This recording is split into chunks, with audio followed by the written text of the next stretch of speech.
Kisah ini terjadi sekitar tahun 90-an. Pada hari Sabtu siang setelah pulang kerja, Iwan sudah siap-siap untuk pulang kampung. Karena sudah 2 minggu Iwan tidak pulang kampung. Iwan pun pulang biasa naik kereta api. Memang alat transportasi yang lebih dekat dengan kampungnya menggunakan kereta api. Sesampainya di stasiun, Iwan membeli karcis dan menunggu kereta api. Iwan memang sudah tahu jadwal keberangkatan kereta api yang melewati arah kampungnya itu jam berapa saja.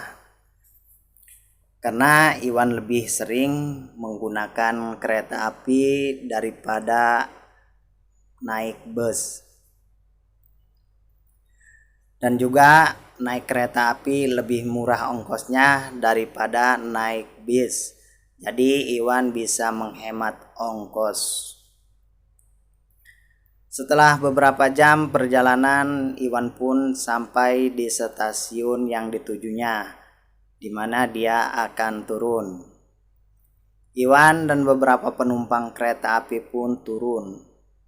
Iwan pun berjalan sambil mencari ojek. Iwan melihat sekeliling stasiun dan memang tidak ada ojek. Iwan pun terpaksa harus jalan kaki. Tapi bukan Iwan saja yang jalan kaki. Ada beberapa orang yang tidak dapat ojek dan harus berjalan kaki. Tapi tidak ada satu orang pun yang searah ke kampungnya Iwan. Dari stasiun kereta ke kampung Iwan memang lumayan, tidak terlalu jauh, sekitar 1,5 kilometer, dan Iwan juga sudah biasa kalau pulang kampung ia harus berjalan kaki karena gak ada ojek. Memang waktu tahun 90-an di kampung Iwan masih belum banyak orang-orang yang mempunyai kendaraan atau motor. Iwan pun berjalan keluar dari stasiun dan tiba-tiba dari arah belakang Iwan mendengar ada yang memanggilnya. "Wan, mau kemana?" kata orang yang memanggilnya. Iwan pun menoleh ke belakang.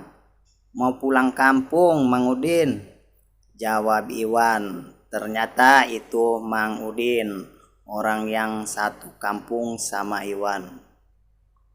"Bareng pulangnya, Wan," kata Mang Udin. "Ayo Mang," kata Iwan. "Emang dari mana, Mang?" tanya Iwan kepada Mang Udin. "Ya, habis keliling-keliling aja gak jelas," kata Mang Udin sambil tersenyum.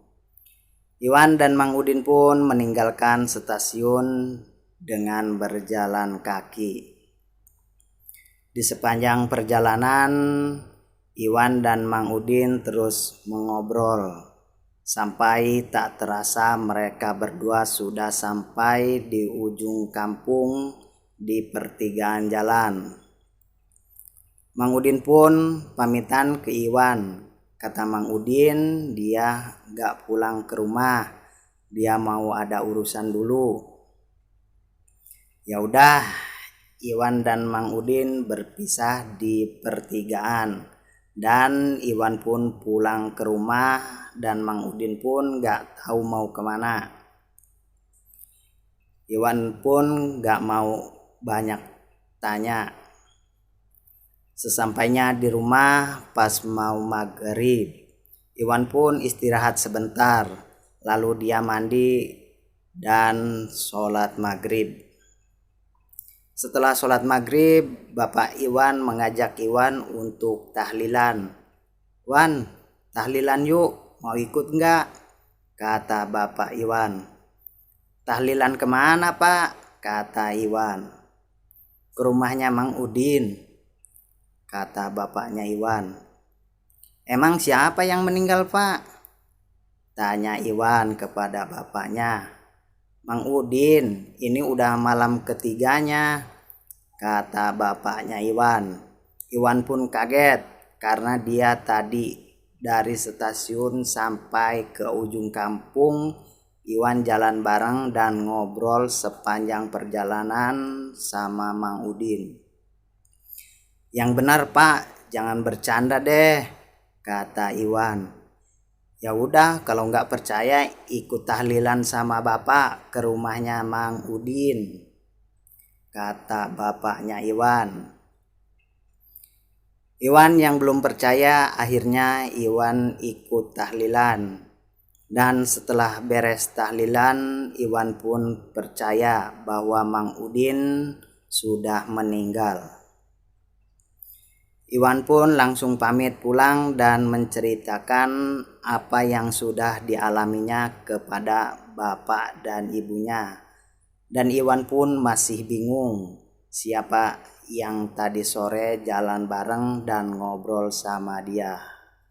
Selesai. Terima kasih sudah berkunjung dan menyimak cerita saya di channel Pajiri. Tunggu kisah-kisah lainnya, dan yang belum subscribe silahkan subscribe.